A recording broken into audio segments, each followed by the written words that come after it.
So this week is a continuation of last week, because that stuff's not going to go away. Nationalism, enlightenment, industry is going to carry us through the 1800s. This week we'll focus on nationalism and industry and the conflicts they create.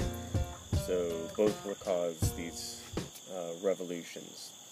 So we'll start with nationalism, right? The stuff that Napoleon spread, nationalism, enlightenment, it can't go away no matter how hard the kings and queens try to suppress those ideals of nationalism and the enlightenment.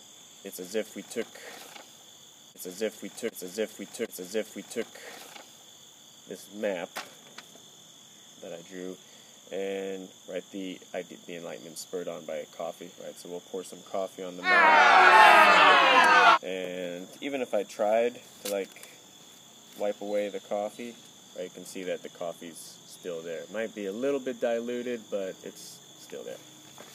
So you can't really wash away those enlightenment and nationalistic ideas. So in this section that we'll look at this week, we'll see nationalist revolutions that divide countries and nationalist movements that unite countries. So in this section we'll see Germany unite as one country, as the German states unite in one German empire.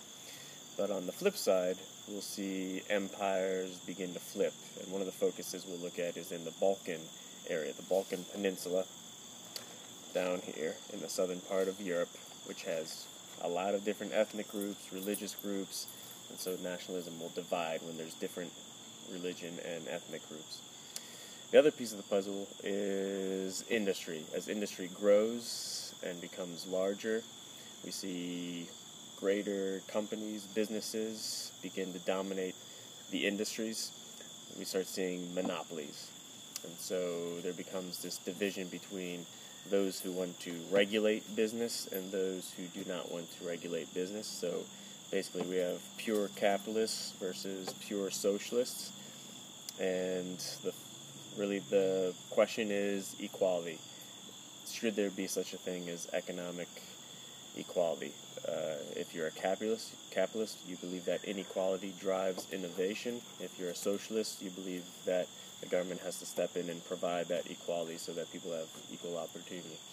So those two differences on economic philosophy cause conflict as well. So those are the two things this week, focusing on nationalism, how it can divide and how it can unite, and industry, where we get those capitalists versus those socialists, and what direction should a country go. So, my wife just got back from Croatia, which at one time was under communist rule, so she brought me back this poster, and it's inspired by communist propaganda or communist inspiration.